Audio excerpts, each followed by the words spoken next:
No, he can't be gone. I won't let the ice nor 1,000 beasts take him from me. Anya's cry tore through the frozen air, sharper than the Siberian wind whipping her face. Her eyes, hardened by endless winters, focused on her brother Betor's faint trail, lost beneath the relentless blizzard at 71 C. But it wasn't just the cold that haunted her. The fresh tracks in the snow were unmistakable. Giant paws, countless, converging on the same spot where Betor's hope was fading. The scent of predator was palpable, dense, and the tundra's silence deadly. She knew 1,000 hungry, wild Siberian tigers were on the hunt, and Betor was the prey. With each step that sank into the packed snow, her heart beat a rhythm of fury and despair, propelling her into the unknown. And what she would find in the depths of the white hell would forever change the legend of the cry of the ice. Anya didn't hesitate. Every fiber of her being, forged in winters others would never endure, cried out for action. The blizzard, a thick curtain of ice and fury, tried to blind her, but her eyes, accustomed to the gloom and the treacherous glare of the snow, relentlessly searched for any sign. She knew that time was her cruelest enemy. Every passing minute diminished Betor's chances, swallowed by that relentless storm. The frozen air burned her lungs with each deep breath, but she couldn't afford to stop. Her steps, once firm, now sank with more difficulty into the fresh snow, but the urgency in her heart was a warmth stronger than any cold. Her backpack weighed on her shoulders, laden with essentials: a small hatchet, some trap bait, dried medicinal herbs, and a canteen of hot tea, now almost lukewarm. She pressed her lips together, remembering the elder's warning. "Do not challenge nature's fury, Anya. What winter takes, it rarely returns." But how could she, who had promised her deceased mother to protect Betor, simply accept? He was the last flame of her family, the smile that still brought light to her widowed days. The thought of Betor, so young and full of life, lost to the cold and the beasts, was a pain sharper than any ice sting. Anya followed the tiger paw prints, now clearer and more abundant, a trail of destruction overlaying Betor's almost erased path. The predator's musky scent intensified, mixing with a metallic odor she feared was blood. Her heart leaped, a knot tightening in her throat. She crouched, examining the snow. It wasn't blood. It was the scent of a recent tiger kill, a silent warning of their proximity and insatiable hunger. A momentary relief, quickly replaced by a new wave of terror. If they were hunting, they were even more active, more dangerous. The landscape grew more treacherous. Irregular ice blocks and hidden crevices beneath the snow demanded heightened attention. Anya used her walking stick, made of sturdy birchwood, to test the ground ahead, a habit learned since childhood. Her eyes, which seemed to see through the blizzard, noticed a subtle change in the terrain. A rocky elevation, almost imperceptible beneath the white mantle, emerged in the distance. Could it be a cave, a shelter for Betor, or a den for the hungry horde? Hope and fear intertwined in her chest. She quickened her pace, fatigue beginning to weigh on her muscles, but the image of Betor, perhaps injured, perhaps trembling with cold, gave her renewed strength. He was a skilled hunter, but the storm and the number of tigers were too much for anyone. Anya recalled her grandmother's stories about how the tundra spirits tested the courage of the Yakuts and how true strength came from love and connection to the land. She murmured an ancient prayer, asking for protection from the ancestral spirits, feeling the icy wind as a response, a whisper of encouragement. As she advanced, the wind lessened slightly, revealing the dark silhouette of the rocky elevation. Anya's heart pounded. The tiger tracks led directly there, and for an instant, amidst the wind's howls, she swore she heard a sound. Not a roar, but a faint, almost inaudible moan that seemed to come from the darkness of that rocky formation. Betor was there, alive, but surrounded. The truth revealed itself, cold and brutal as winter. She was closer than she imagined, and the danger more real than ever. The battle was just beginning. Anya approached the rocky elevation, every fiber of her body vibrating with a mix of terror and a courage that seemed to come from generations of ancestors. The blizzard, though less intense, still danced around, revealing and concealing the cave entrance like a treacherous veil. The moan she had heard earlier, now clearer, confirmed her worst suspicions, and at the same time ignited a flame of hope. Beitor was alive, but the sight that followed almost made her falter. Hundreds of amber and green eyes gleamed in the gloom, like live embers scattered through the darkness of the cave mouth and around it. They were the tigers, an overwhelming sight of power and hunger. Their massive, striped bodies, almost invisible against the snow and shadows, moved with silent grace, circling the entrance, waiting. The air was heavy with the wild scent, and the sound of deep breaths and suppressed growls was a chilling chorus. Anya felt a shiver run down her spine, but it wasn't paralyzing fear, it was the adrenaline propelling her. She hid behind a cluster of snow-covered rocks, observing. Her heart pounded against her ribs, but her mind was sharp, analyzing every movement of the predators. Beitor was inside, injured. That was certain. She needed a plan, and fast. Her grandmother's stories about how the ancient Yakuts dealt with the tundra beasts echoed in her mind. One does not fight nature with brute force, but with cunning, respect, and the wisdom of those who came before.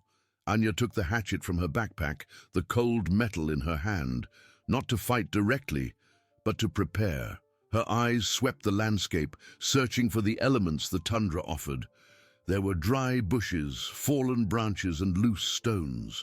She remembered the sacrificial fire technique, an ancestral strategy to create a massive distraction. It wasn't just lighting a bonfire, it was about creating a barrier of smoke and heat, a spectacle that would confuse and drive away even the most determined predators. But how to lure 1,000 tigers away from the cave, away from Beitor? The task seemed impossible. The village's hope, her brother's very life, depended on her. She clenched her fists, feeling the strength of her lineage in her veins. Her love for Beitor was a shield against despair. She had to believe there was a way, that her people's wisdom would not abandon her now. With calculated movements, Anya began to move, crawling silently through the snow, keeping to the shadows. She sought a strategic point, an elevated location with good visibility, from where she could begin her audacious maneuver. With every meter, the tension increased. The tigers seemed to sense her presence, their heads turning, nostrils sniffing the icy air. She needed to be fast, invisible. Her gaze found a narrow crevice between two large rocks, a path that seemed to lead behind the elevation, away from the main concentration of tigers. It was risky, but it could give her the necessary angle to set up her distraction trap. Taking a deep breath, Anya squeezed through the crevice, feeling the biting cold of the stone on her clothes. The plan began to take shape, detailed and audacious in her mind. She wasn't just saving Beitor, she was saving herself, her family, and the promise of a future for her village. Yakutia, with its brutal beauty, demanded sacrifices, but also rewarded unwavering courage. She would be that courage. Emerging from the narrow crevice, Anya found herself on a small, rocky plateau, slightly higher and protected from the biting wind sweeping across the tundra. The view from there was different. Although the cave mouth was partially hidden by an overhang, the muffled sounds of the tigers were clearer. A guttural murmur that made the ground vibrate. Her eyes scanned the surroundings. There was a tangle of dwarf bushes and dry branches, broken by the weight of snow and time, perfect materials for her sacrificial fire. The cold still bit, but the urgency in her chest was a warmth that propelled her. With cautious, almost imperceptible movements, Anya began to gather the driest branches and frozen straw she found. Her hands, protected by reindeer hide gloves, still felt the tingling of the ice, but she ignored the pain. Every branch, every handful of dry moss was a fragment of hope. She needed a considerable amount to create dense smoke and intense heat, something that could disorient 1,000 tigers. The task was exhausting, but the image of Betor, injured and alone in the cave's darkness, was a tireless engine. As she worked, the words of her grandmother, the wise village matriarch, echoed in her mind. Fire is not just heat, Anya. It is a spirit. When you light it with purpose, it listens. It speaks to other spirits and even to beasts with a voice they cannot ignore. The sacrificial fire was not to harm, but to honor and divert. It was a dance with nature, a plea and a strategy. She visualized the flames, the smoke rising, creating an illusory yet powerful barrier between the predators and her brother. Beyond the fire, Anya began to prepare small sound traps. Using thin strands of reindeer tendon and small pieces of wood and stone, she created tripwires that, when triggered, would make a shrill noise or a rattle of stones, amplifying the confusion. She positioned them strategically at crossing points the tigers would likely use when drawn by the fire. It was meticulous work, requiring total concentration, but every tightened knot, every placed stone was a step closer to Betor. The weight of responsibility was immense. The village depended on Betor's hunt, on his survival, but more than that, Anya felt the pain of her husband's loss still fresh, and the thought of losing Betor, the last part of her immediate family, was unbearable. She wasn't just a widow, she was a guardian, a protector. Her eyes, which once shone with pain, now burned with fierce determination. She would not allow YAKUT, with all its beauty and brutality, to take another one of her loved ones. With the materials for the sacrificial fire piled and the sound traps arranged, Anya felt a mix of exhaustion and renewed energy. The icy air seemed denser, and the tiger's murmur, more impatient, echoed through the valley. They were hungry, and time was rapidly running out for Betor. She took the flint and steel lighter from her pouch, the small object seeming like a promise of life in her gloved hands, a precious link to hope. The plan was finally ready. Now, all that remained was the courage to execute it, to face the unknown. She looked into the darkness of the cave, at the predator's gleaming eyes that waited, and took a deep breath, preparing to light the first flame, to challenge nature's fury with ancestral wisdom, and a sister's unwavering love, a love that not even 1,000 tigers could extinguish. Anya, her heart beating like a drum in her ribcage, raised the lighter. The cold tried to freeze her fingers, but her determination was stronger. She scraped the steel against the flint, and a solitary spark leaped, falling onto the dry moss and straw. For an instant, nothing. Then, a faint wisp of smoke, followed by a small yellowish flame that flickered, battling the merciless 70 Celsius wind. Anya blew gently, nurturing it carefully, as if it were Beta's very life. The flame grew, licking at the dry branches she had piled, and soon a low crackle joined the wind's howl. Dense, acrid smoke began to rise, spreading rapidly in the icy air, forming a dark curtain that mingled with the blizzard. The first growls of confusion echoed from the cave mouth. The tigers, previously still and focused, now moved their heads, sniffing the unusual scent and the heat emanating from the bonfire. Their gleaming eyes, once fixed on the cave entrance, began to turn towards the source of the disturbance. It was the sign that the sacrificial fire was working. Anya wasted no time. While most predators stirred, some recoiling slightly from the smoke, others approaching with cautious curiosity, she activated the sound trap she had prepared. A rattle of stones resounded from one side, followed by a dry snap of branches from the other. The chaos escalated. The tigers, already disoriented by the fire and smoke, now found themselves surrounded by strange noises, their heads swiveling in all directions. It was a symphony of confusion, an invisible barrier that drove them away from Beitor. With most of the tigers distracted and the path to the cave momentarily clear, Anya acted with the speed of a ghost. She ran, her feet barely touching the snow, the icy air burning her lungs. Her heart pounded wildly, but the urgency was greater than the fear. As she reached the cave entrance, the darkness seemed to swallow her, but her eyes, accustomed to the gloom, quickly adjusted. The smell of damp earth and animal odors was strong, but overriding it was a familiar scent, Beitor's.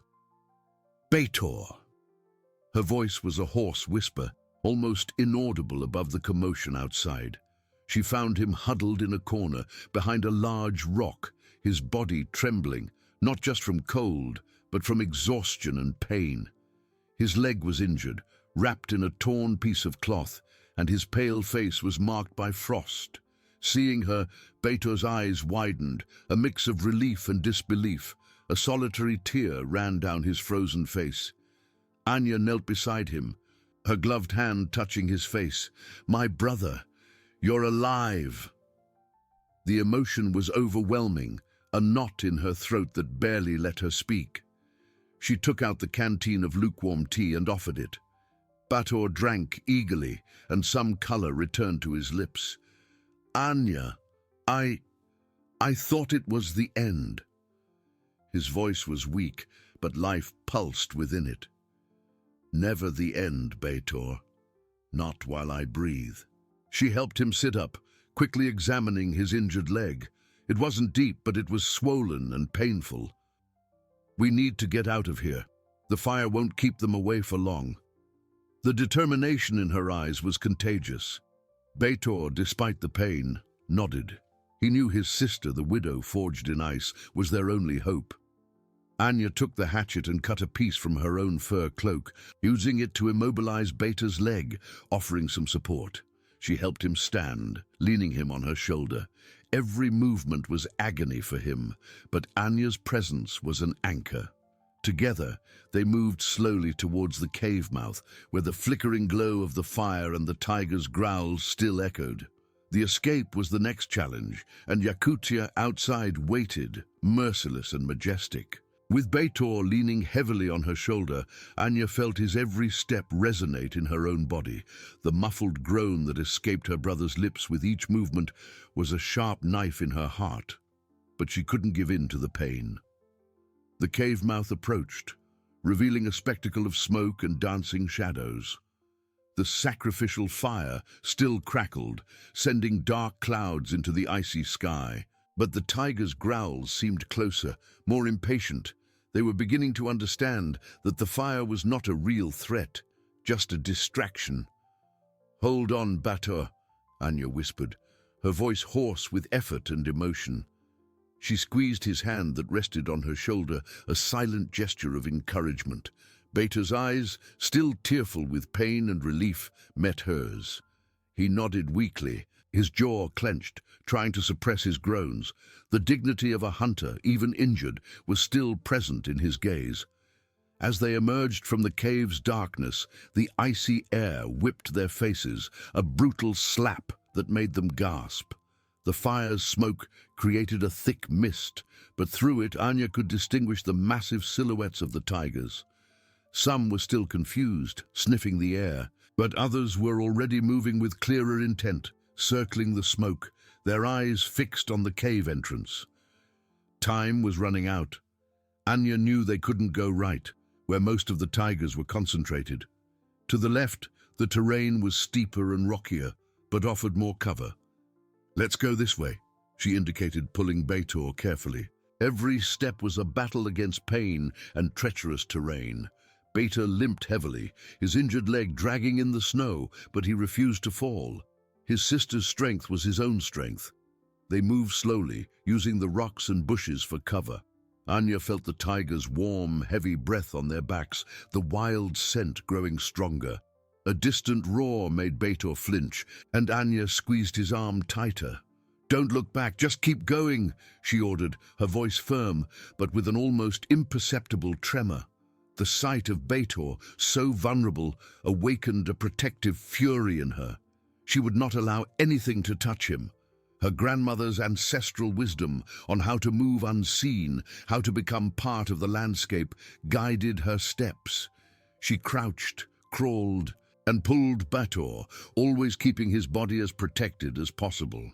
Anya's reindeer gloves were torn, her hands burned with cold, but she felt nothing but the urgency to save her brother.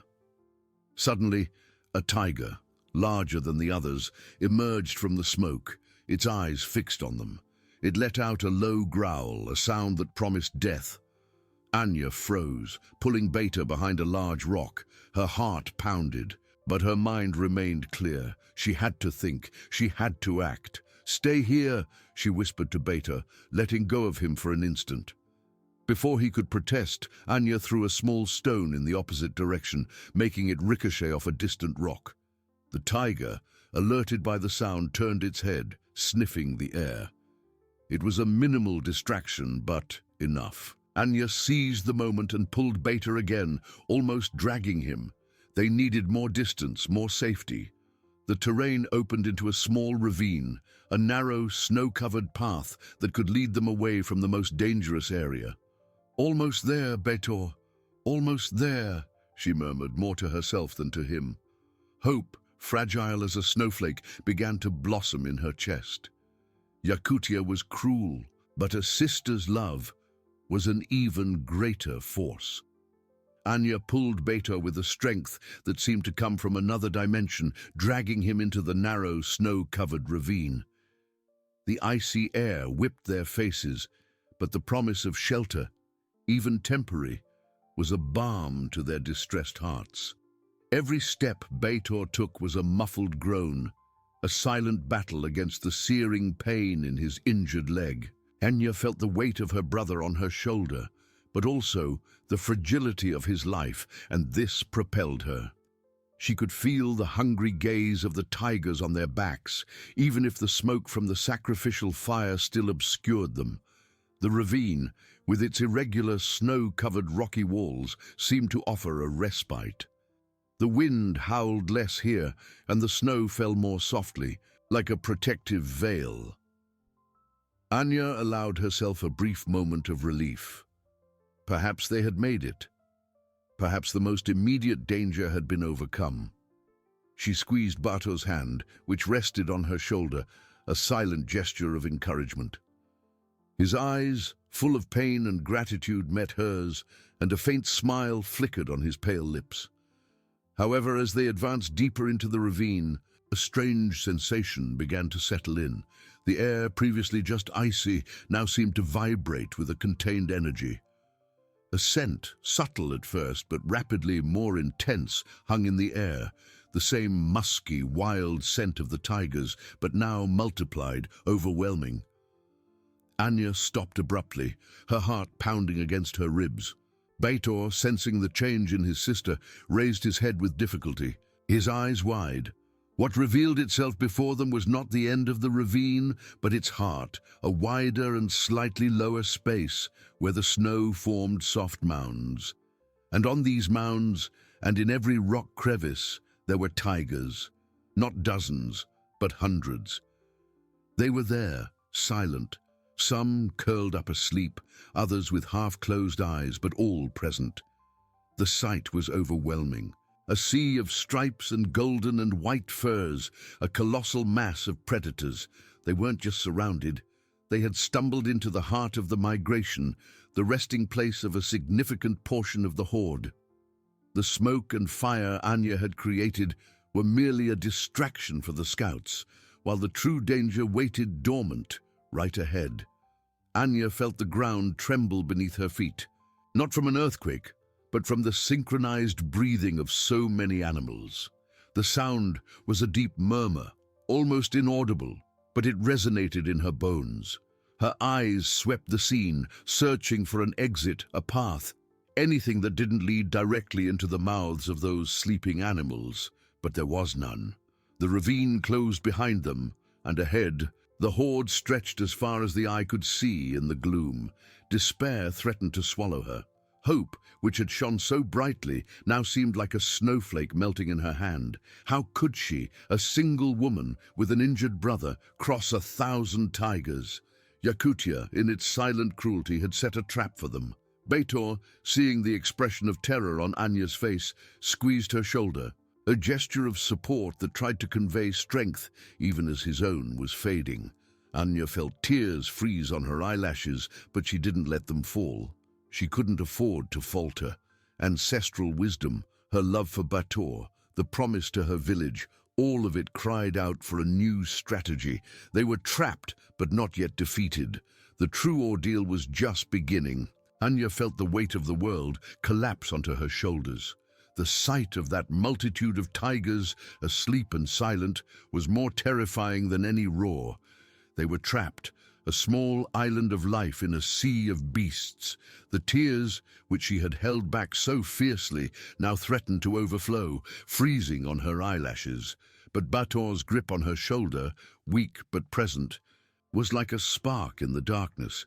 He needed her. The village needed her.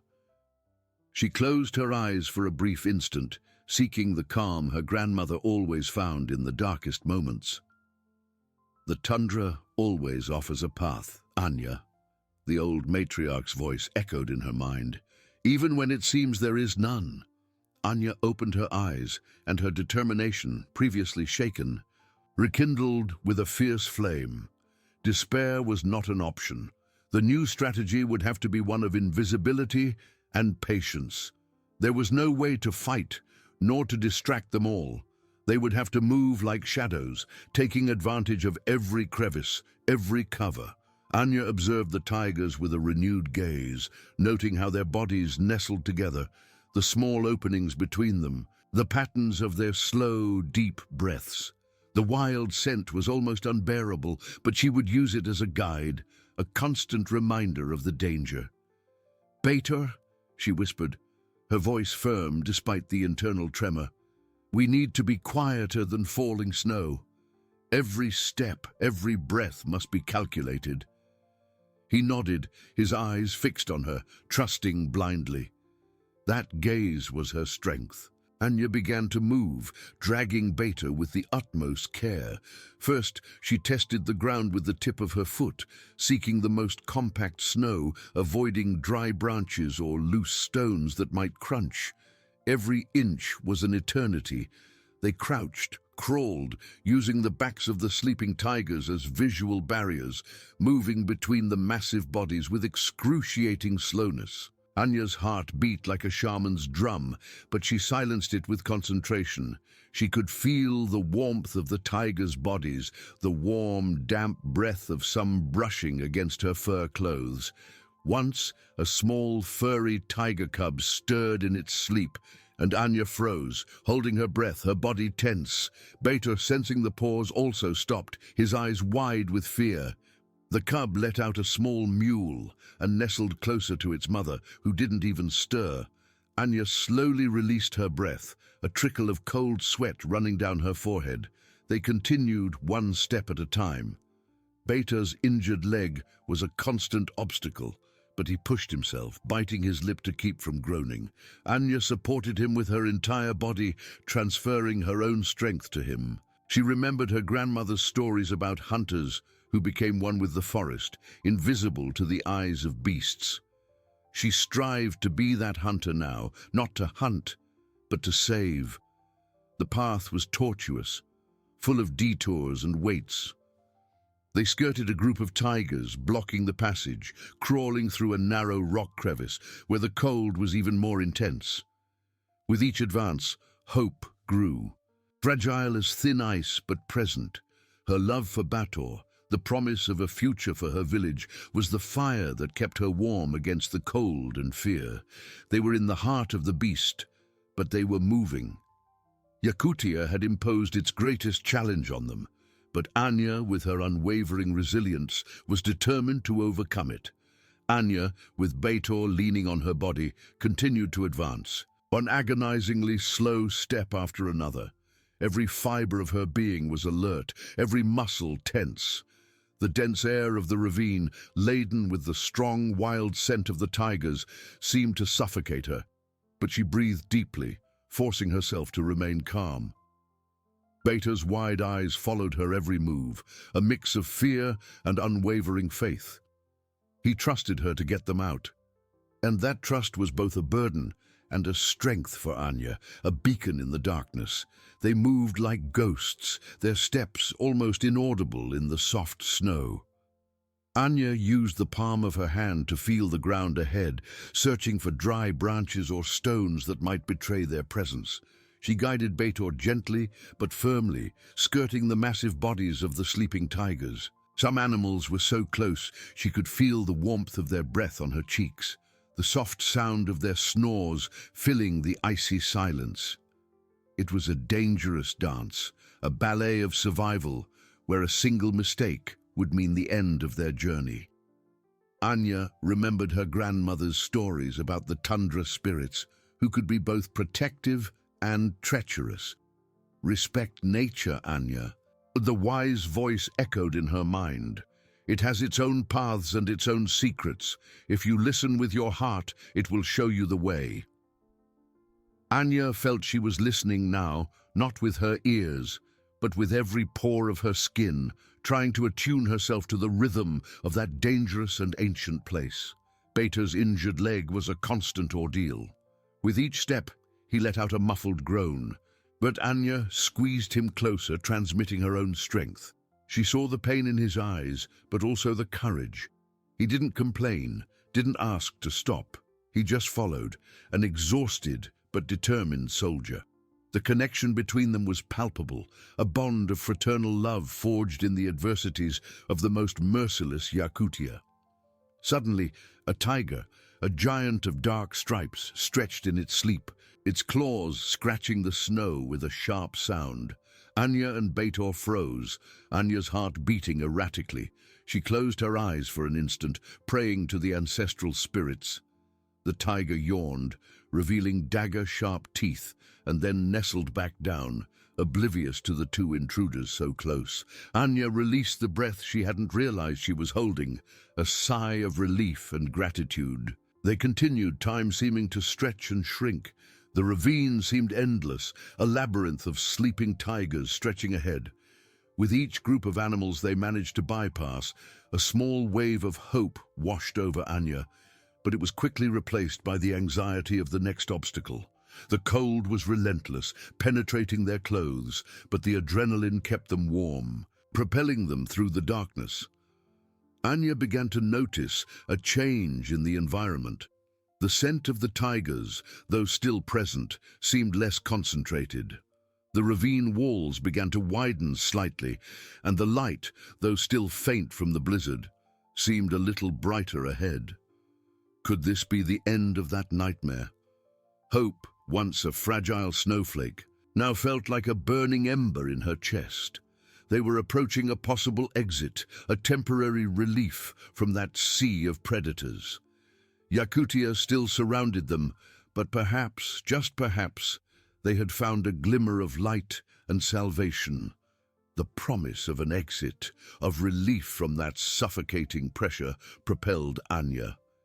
Every step, though still calculated and silent, gained renewed urgency. The ravine, which once seemed like a tomb of sleeping beasts, now transformed into a tunnel, with the pale daylight filtering through ever stronger ahead. Betor, sensing the change in his sister, raised his head with difficulty, his eyes bloodshot with fatigue and pain, but with a glimmer of renewed hope. He squeezed her shoulder, a silent sign of his own, albeit fragile determination. They continued to move, skirting the last groups of tigers. The wild scent gradually diminished, replaced by the pure, biting air of the tundra. With every meter gained, the feeling of being watched lessened, replaced by a more general caution, the kind one has when walking through wild territory, but no longer in the heart of a hungry horde. Anya felt her heart beat lighter, an enormous weight slowly being lifted from her soul, though the physical exhaustion was overwhelming. Finally, with one last painful effort, they emerged from the ravine. The wind howled, whipping their faces with snowflakes and ice crystals. The tundra stretched ahead, a white and relentless vastness under a grey sky that promised more snow. The sun, a pale and distant smudge, barely managed to pierce the icy mist, offering little light or warmth. They were free from the ravine, but Yakutia, in its cruel and indifferent majesty, still surrounded them with its own dangers. Anya paused for an instant, allowing herself a deep sigh, which turned into vapor in the frigid air. The air burned her lungs, but it was an air of freedom. She turned her face to Betor, a faint but genuine smile blossoming on her chapped lips. "We made it, brother. We're out." Her voice was hoarse, almost a whisper, but laden with a deep emotion that overflowed in her eyes. Betor collapsed in the snow, unable to stand any longer, his muscles screaming in protest. The pain in his leg was excruciating, but the relief of being out of that nightmare was even greater, washing over him like a warm wave. He looked at Anya, silent tears streaming down his frozen cheeks, mixing with the ice crystals. You saved me, Anya." She knelt beside him, hugging him tightly, ignoring the biting cold and the pain she felt in her own exhausted muscles. It was an embrace of life, of unconditional love, of overcoming against all odds. "We saved ourselves, Betor, together, as we always have been." She helped him sit up, leaning him against a snow-covered rock, which offered minimal shelter from the wind. His leg wound needed urgent attention, and the cold was becoming an even more dangerous enemy now that the adrenaline was subsiding and his body began to feel the weight of the ordeal. Anya rummaged through her fur pouch, taking out medicinal herbs her grandmother had taught her to use and a clean piece of cloth. With trembling but steady hands, she cleaned Betor's wound, which was inflamed and purplish from the cold, a worrying sign. He hissed in pain, clenching his teeth, but didn't move, trusting his sister completely. As she worked, Anya felt Betor's gaze on her, a mix of admiration and silent guilt. She knew what he was thinking, the vital hunt, the village on the brink of starvation, the responsibility. "Don't worry about that now, Betor," she said, as if reading his innermost thoughts, her voice soft but firm. "The most important thing is you. The village awaits us, and the game you managed to get before you got lost. It will give us time, a chance to survive." She remembered the reindeer meat tracks Betor had left before getting lost, proof that he had done his part before the storm swallowed him. It was a small hope, but it was something tangible to cling to. Anya finished bandaging Betor's leg, using a piece of her own cloak to warm him, sacrificing her own comfort. The pale sun began to set, painting the horizon in cold shades of purple and blue, announcing the imminent arrival of darkness. Night approached, and with it the most intense cold and the dangers of the nocturnal tundra. They needed to find shelter, and fast. The journey back to the village would be long and arduous, but the flame of hope, which had almost extinguished in the ravine, now burned with new intensity. They had faced 1,000 tigers and survived. Yakutia still held its challenges, but Anya and Betor were ready to face them, together, strengthened by unwavering love and resilience forged in ice. Anya and Betor, free from the ravine, faced the merciless vastness of the tundra. The biting wind seemed to tear at their skin, and the pale sun was already dipping, promising a night of brutal cold. Betor was exhausted, his leg throbbing, and Anya felt every muscle scream. The priority was clear: find shelter before darkness swallowed them. They needed rest, protection for Betor's wound, and strength. Yakutia offered no respite.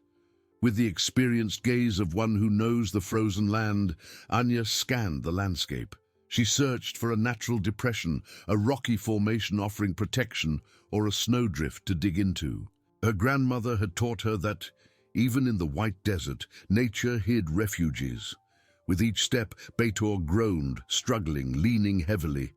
His face was pale and his lips trembled. Anya's worry was a tight knot. Finally, her eyes spotted a formation, a large rock that jutted out, creating a small hollow at its base, covered by thick snow. It wasn't ideal, but it was the best they had. With Betor's help, who, despite the pain, used his good arm to scrape away the snow, Anya cleared the small space. She used pieces of wood and furs from her backpack to line the ground, creating a minimal barrier against the cold.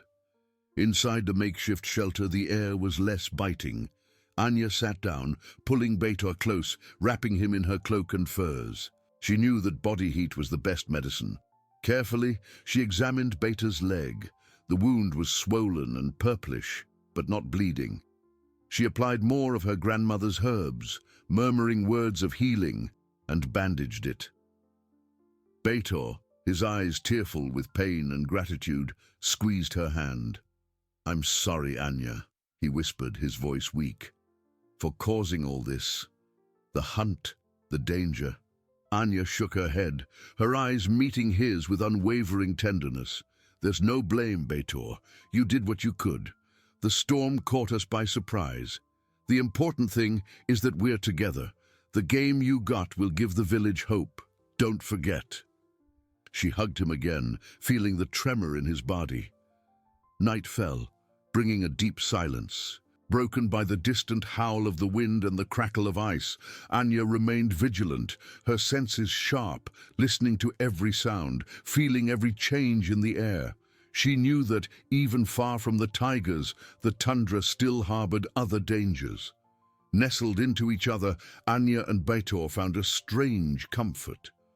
Fraternal love was a shield against the cold and fear, an inextinguishable flame that kept them warm. With the first pale rays of the sun, Anya felt a new determination. Pain and exhaustion persisted, but the hope of returning to the village was stronger. They would rise, supporting each other, and continue the journey. Yakutia had tested their limits, but had not broken their spirits. Together they would face whatever came, proving that love and resilience overcome the most brutal adversities. Anya helped Betor to his feet, his body stiff from pain and cold. Every movement was an agonizing effort for him, and Anya could feel the weight of her brother, not just physically, but the emotional burden of his vulnerability. She wrapped him tighter, adjusting her own cloak to shield him from the biting wind sweeping across the tundra. The sun, still weak and distant, offered little promise of warmth, but the light was a balm for the soul, dispelling the shadows of the night. The journey back was a different challenge from what they had faced in the ravine. There was no immediate threat from the tigers, but the relentless vastness of the tundra, with its silent dangers, was equally daunting. The snow, deep in some stretches, made every step difficult. The ice cracked under their feet in others, demanding extreme caution.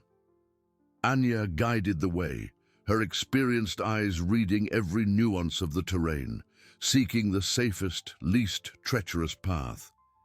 She remembered her father's lessons, a legendary hunter, about how the tundra spoke in whispers, revealing its secrets to those who knew how to listen.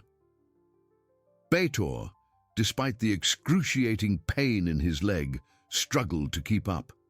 His lips were chapped, and his eyes, once full of youthful sparkle, now carried the shadow of suffering. He squeezed Anya's hand tightly, a gesture that spoke more than 1,000 words. "I'm here, sister. I'm with you." Anya felt her own strength draining, but Betor's gaze, the unwavering trust in his eyes, was her anchor, the engine that propelled her.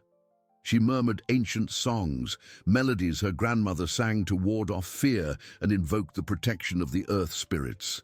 Hours dragged on, each feeling like an eternity. The cold penetrated to their bones, and exhaustion threatened to overwhelm them. Anya felt hunger gnawing at her stomach, but the priority was Betor, his life, his return to the village.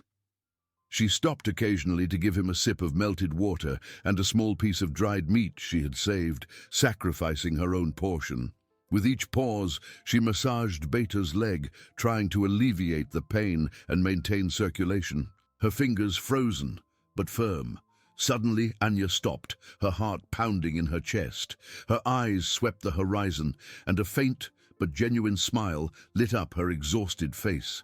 In the distance, barely visible through the intensifying blizzard, there was a dark smudge. Small wisps of smoke rose in faint spirals, mingling with the grey sky. The village. Bator, noticing the change in his sister, raised his head. His eyes followed her gaze, and a muffled cry of relief escaped his lips. Tears streamed down his frozen cheeks, not from pain, but from overwhelming gratitude. They had made it. They were home. The last few kilometers were the hardest. Hope gave them renewed strength, but their bodies were at their limit. Anya practically dragged Bator, each step a battle against the snow and exhaustion. But the sight of the village growing clearer was a beacon, a reminder of everything they had fought for. Finally, with their last strength, Anya and Bator reached the village entrance. The first figures who spotted them let out cries of joy and disbelief. The sound spread like wildfire, and in seconds the entire village rushed to meet them. Familiar faces, once marked by worry and hopelessness, now lit up with tears and smiles. Her mother's warm, tight embrace was the climax of their journey, the moment when pain and fear dissolved into the certainty of love and safety. They were home, and the village was saved. Her mother's warm, tight embrace was the climax of the journey, the moment when pain and fear dissolved into the certainty of love and safety. They were home, and the village was saved. The mother's wrinkled hands caressed Anya's tangled hair as tears of relief streamed down her time-worn face. Other villagers, with expressions of astonishment and gratitude, surrounded them, their voices mingling in a murmur of welcome and praise. Immediately, the strongest men of the village, led by Elder Semyon, helped carry Bator, unconscious from exhaustion and pain, to the warmest healing tent. Anya's mother, with a soft but firm voice, instructed everyone, organizing the arrival of the two heroes. Inside the tent, the fire's warmth was a balm. Beta was laid on soft furs, and the village healer began to examine his leg. Anya watched, exhausted, but with her eyes fixed on every movement, the tension easing from her shoulders. The healer cleaned the wound with a warm herbal infusion. Bator hissed in pain, but a look from Anya calmed him. She applied a paste of mosses and roots, bandaging the leg carefully, promising slow but complete healing. Meanwhile, villagers brought bowls of hot broth with the last remnants of meat and rye bread. Anya and Bator ate slowly, each mouthful of victory against the hunger that had pursued them. It was then that the news spread like the tundra wind. Bator's hunt. Before getting lost in the storm, he had brought down several reindeer, and the tracks Anya followed were the caches he had made for the meat. The village hunters who had gone out in search of Bator and the game found the caches, protected by the snow and his wisdom. Joy erupted in the village. It wasn't just the return of Bator and Anya, it was the promise of food and survival through the harshest winter. The danger of starvation, which hung like a deadly shadow, receded before the courage of a brother and the determination of a sister. Anya, sitting beside Bator, felt tears stream silently. They were not of sadness, but of deep gratitude and relief. She looked at Bator, who now slept a deep restorative sleep, his face serene. The guilt he carried had been replaced by the honor of having done his part, even in the face of adversity. The village, once plunged in despair, now buzzed with renewed energy. The women began preparing the meat, the men organizing firewood, and the children, their eyes shining with hope, played in the snow, a sound not heard for days. Anya was led to her own tent, where her mother awaited her with dry clothes and herbal tea. She sat, allowing the warmth to envelop her. Her mother hugged her again, this time without words, just the touch that spoke of unwavering love and pride. "You are the strength of our people, my daughter," her mother whispered, caressing her face. Anya felt exhaustion in every bone, but also a deep peace. She had faced 1,000 tigers, the merciless cold of the tundra and despair itself, and had bravely prevailed. Ancestral wisdom, her love for Bator, and the inextinguishable flame of her resilience had been her guides. That night the village gathered. There was no grand feast, but a communal dinner, simple yet full of meaning. Reindeer meat, plentiful and nutritious, was shared. The stories of Anya and Bator, told and retold, became instant legends, an eternal reminder of the human capacity to overcome the impossible. Yakutia, in its brutality, had tried to break them, but had only strengthened them. The main conflicts were resolved. Bator was safe and recovering. The village had food, and faith in the human spirit had been restored. Anya's journey had ended, but her legend was just beginning, a beacon of hope against the killing winters. The communal dinner, simple and laden with meaning, marked the beginning of a new era for the village. The next morning, a pale but more present sun peeked through the clouds, as if Yakutia itself recognized the victory of the human spirit. The healing tent, once a place of silent anguish, now resonated with the promise of recovery. Bator, though still weak, awoke with a lighter countenance. The fever had subsided, and the pain in his leg, though persistent, was no longer as excruciating. Anya was by his side, her eyes heavy with sleep, but with a glimmer of relief. She changed the dressings, her hands gentle and firm. While Bator watched her, a faint smile on his lips. "The village. Are they okay, Anya?" he asked, his voice still hoarse. Anya nodded, stroking his forehead. "They are, brother. Thanks to you. The game you hid saved us. You are a hero."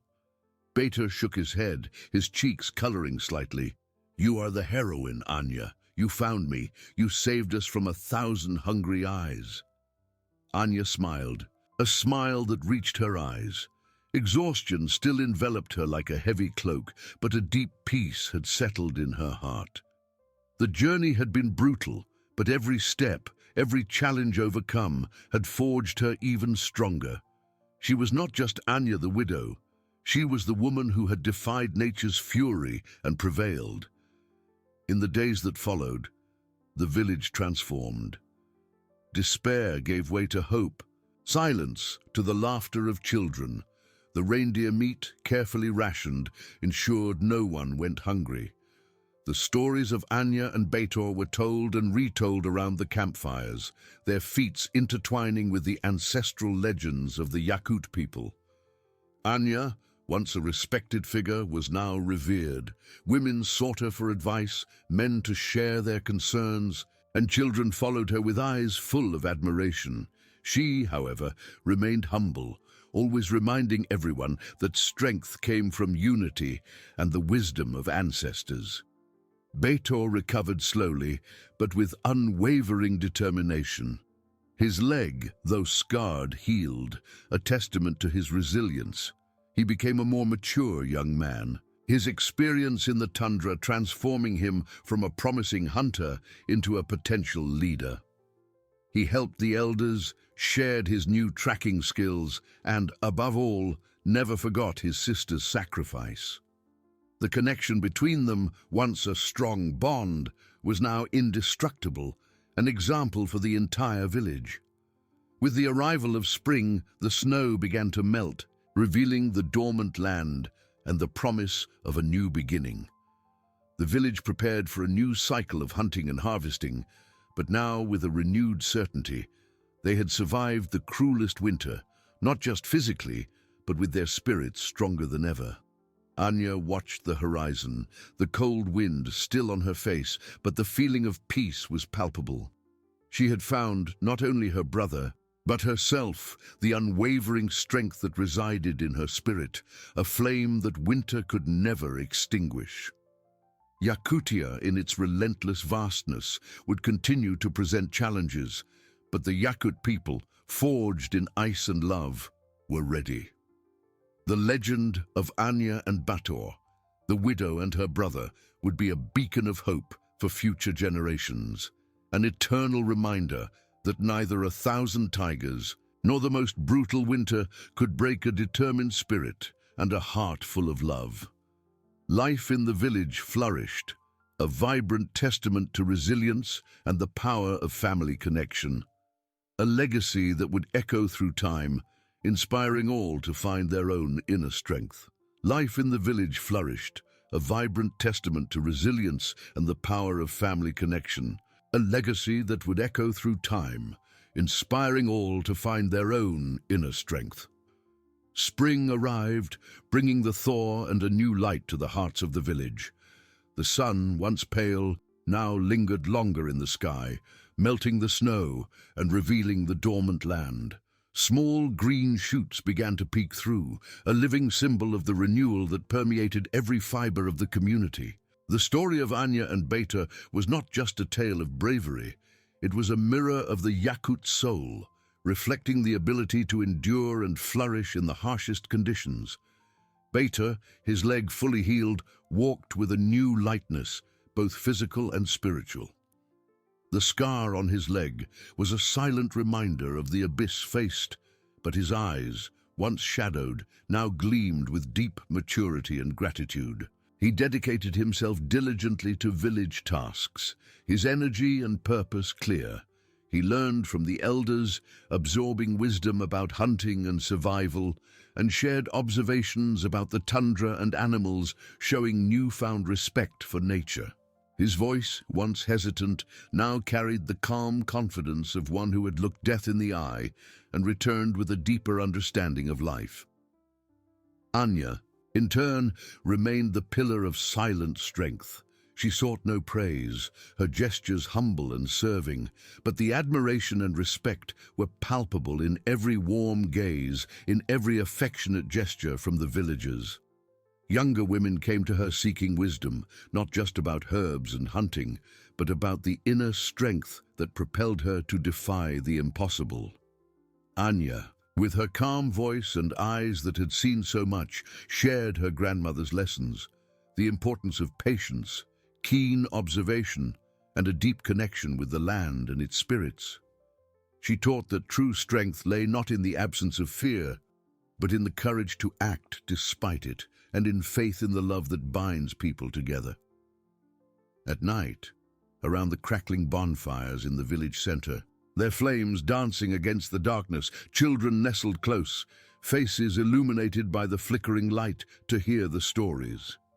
The saga of Anya and Bator, of the 1,000 Siberian tigers and the 70 Biwandasis cold, was told and retold, not as a tale of terror, but as an epic of unconditional love and superhuman courage. The little ones listened with wide eyes, imagining the vastness of the tundra and the determination of the widow who defied the impossible for her brother. They learned that even in the face of the greatest danger, the human spirit, united by love and solidarity, was unbreakable, and that family was the foundation of resilience. Anya and Bator often sat together, watching the village vibrate with renewed life. They didn't need many words. A glance, a light touch of hands, was enough to communicate the depth of their connection. That brutal winter had forged an indestructible bond between them, a mutual understanding that transcended kinship, making them guardians of each other and of the essence of their people. Beta's gratitude for his sister was a silent river in his heart, and Anya's love for him, the rock upon which she built her resilience. Yakutia remained a land of challenges, with winters that tested the soul and summers that demanded hard work and vigilance. But the village no longer feared the future with the same apprehension. Anya and Bator's experience had instilled new collective resilience, a certainty that together they could face any storm, horde of predators. or adversity nature imposed upon them. Each year, their story became more than a memory. It was a guide, a beacon of hope that illuminated the darkest paths, proving that the flame of life, fueled by love, courage, and ancestral wisdom, would never extinguish, echoing eternally across Yakutia's vast and icy landscapes, a testament to the indomitable strength of the human spirit.